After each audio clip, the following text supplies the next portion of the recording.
In this video, we're interested in understanding the federalism and governance structure of Nigeria. Nigeria is the most populous African nation. It has over 200 million citizens, and the population is growing exponentially, and most of the population is very young. It gained its independence from Britain in 1960 and became a republic in 1963. Now, this country is very interesting for a number of reasons. It's a powerhouse in Africa, and this governance structure is very important because it impacts the people, it impacts its effectiveness, etc. All right, so let's take a closer look at this.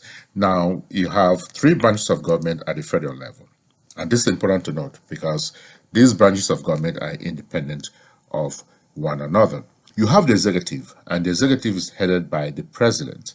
The president is elected every 4 years, and he has opportunity to go for 2 terms for a total of 8 years. The president then heads the ministries, and the ministries are run by ministers. There are 2 ministers per ministry, one a senior minister and a junior minister. The senior minister is the executive minister, and then the junior minister backs him or her. And of course, you have the permanent secretaries who are there. They are the bureaucrats, they're the civil servants. They've been there for years and years and years. They run the ministry essentially because the ministers are political appointees. They come and go. Sometimes they stay just a few months, sometimes they stay a year or 2, sometimes a bit longer, but they come and go eventually. The permanent secretaries are there. They run the ministry. So the ministries then report to the president. The ministers report to the president. The president is the head of the executive, and the president also oversees agencies and bureaus. And these agencies and bureaus are part of ministries. For example, NNPC, Nigerian National Petroleum Corporation, is part of the Ministry of Petroleum. You have other agencies like NPA, Nigerian Post Authority, and they're headed by directors, director generals, and so forth, etc. The president also oversees the police and the armed forces. Now, this is very interesting because in Nigeria, the police is federal and controlled by the president. So it's very difficult when you talk about state government for the state governors to have control over security in the states because they do not control the police. They depend on the federal government to control the police. And this is very important to note as well, because it's really not a true federalism in terms of practice. Because if it was true federalism, then states will have police forces as well. Now, the president also commands the armed forces. He's in charge of the armed forces because he's the commander-in-chief of the armed forces. The armed forces are led by service chiefs, and then you have one officer who coordinates all of the armed forces. The police is headed by Inspector General, the Inspector General of Police. Right, so this is the executive government, and then of course you have the other branches of government. The judiciary, for example, is headed by the Chief Justice of the Supreme Court, and the judiciary is independent of the executive, and the executive is certainly independent of the judiciary. They are co-equals. On this side, you have the legislature. The legislature is what is known as bicameral legislature. What does that mean? It means it has 2 chambers. In this case, it has Senate. It has the Senate. And the Senate is made up of 109 senators, 3 from each state. There are 36 states in Nigeria, 3 from each state, 108, plus 1 from Abuja, which is not a state, it's a territory. Abuja has 1 senator and 2 representatives. So the Senate is the upper chamber, and then the House of Representatives is the lower chamber. Now, the House of Representatives, in terms of representation, depends on the population of the state. A state like Lagos, for example, with well over 20 million residents, will have more representation in the House of Representatives because of its population. And the House of Representatives then is headed by a speaker. And the House and the Senate is headed by a president, Senate president, who is also an elected member of the Senate. The speaker, of course, is an elected member of the House of Representatives. And this is the federal government. This constitutes the federal government. The legislature, the executive, and the judiciary constitute the federal government. And of course, like we just said, the federal government then is in charge, the executive specifically is in charge of the ministries and the ministers, bureaus and agencies, directors around these bureaus and agencies, the police and the armed forces. Then you come to the second tier of governance in Nigeria, where you have the state government. As I said earlier, there are 36 states in Nigeria, and each state has a governor, who is the executive in that state. Each state has a legislature as well, but in this case, it's unicameral. It's not bicameral, unlike the federal government, or like on the federal level, where you have bicameral legislature. At the state level, it's unicameral, and of course, is headed by the speaker. And of course, it also has its judiciary. Each state has its own judiciary, which is headed by the chief justice. Then the governor, of course, again is the chief executive of the state. Now, the state then has ministries, right? Each state has ministries. For example, Minister of Education, Minister of Health, Minister of Lands and Survey, Minister of Works, for example, Minister of Culture, for example, Minister of Sports, for example. Each state has ministries, and they are run by commissioners. Unlike at the federal level, where they're run by ministers, at the state level, they are run by commissioners.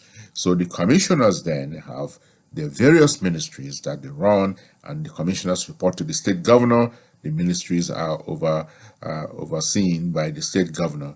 And also, this is very interesting as well, and also the state government is responsible for the local government. And this is the third and final tier of governance in Nigeria. Local government, headed by chairpersons. Local government reports to the state government, and the state government somewhat reports to the federal government. And I say somewhat because it's a system of federalism. They have their own executive, they have their own judiciary, they have their own legislature, and they have their own resources, etc. That is somewhat connected to the federal government. The federal government does give allocations to the state government, and this is important to note as well. So there's a level of autonomy for each state to enact its own laws, to execute its own laws, to ensure law and order with the help of the federal government. The federal government, like I said, controls the police. The state government does not control the police because the police is federal. So the state government then would depend on the federal government to ensure security in each state. And this would mean close interaction between the state government and the federal government to ensure that there is peace in their state, for the governors to ensure that there's peace in the state. Now, the federal government does allocate resources to the state government on a monthly basis. And the state government then also allocate resources to the local government. Now, there are 774 local governments in the country. That's a lot of local governments. And these local governments, of course, again, are overseen by the state government, by the state governor. They report to the state governor. They get their allocation, and they have councils that determine laws within that jurisdiction and ensures that the jurisdiction is well taken care of. There's law and order, and the people's needs are addressed.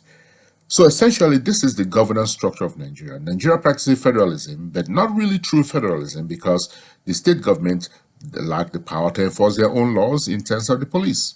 They depend on the federal government to enforce their own laws, and that cannot be true federalism.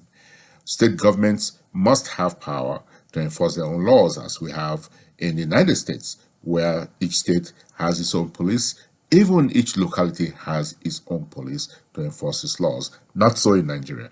Federalism then and governance structure in Nigeria has, at the federal level, three branches: the executive, the judiciary, and the legislature.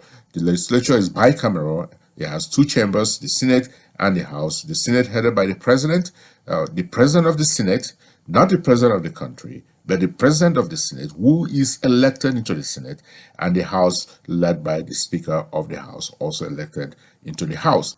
The executive is headed by the president, who is elected for a 4-year term at a time, and of course has the opportunity to go for 2 terms for a total of 8 years. The judiciary headed by the Chief Justice of the Supreme Court. And these branches of government then are supposed to be independent of one another. Now, the federal government, specifically the executive, heads the ministries and the ministers. Again, the president heads the ministries and the ministers. That means the ministers report to the president. The bureau chiefs are here as well, and the agencies also are under the president and attached to ministries. And the police and armed forces are also responsive to the president. Of course, the inspector general heads the police, and service chiefs head the armed forces. At the state level, then you have the governor, you have the executive governor, you have the legislature, which is unicameral. That means just one legislature, one chamber, and it's headed by a speaker. The judiciary is headed by a chief justice. Local governments are under state governments. They're headed by chairpersons. They have councils that determine, laws and order and ensures that the locality is running very well. The state government oversees the ministries, and the ministries are headed by commissioners. Now, has it worked well for Nigeria? Some will say yes, because there's some level of autonomy of state government. They are determining their own laws. They're able to enforce their own laws, although with the help of the federal government, they can generate internal resources to ensure that the government is viable, etc., etc. But also there are other parts of federalism not being practiced here in terms of complete autonomy of the state government in terms of enforcing its own laws and making sure that there's law and order.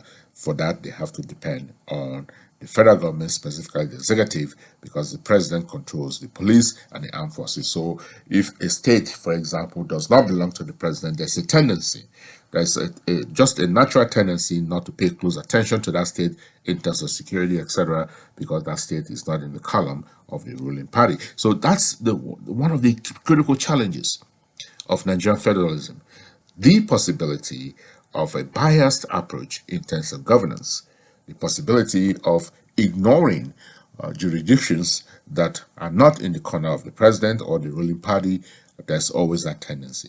And this is why it's important for state governments to have their own security forces to ensure that they can enforce their laws and they can ensure peace and order in the state, and not to depend on federal government, and not to worry that this state did not vote for the president, for the federal government that is in power right now, so they may not pay close attention to that particular state and its welfare. Again, this is federalism and governance structure in Nigeria, the most populated country in Africa.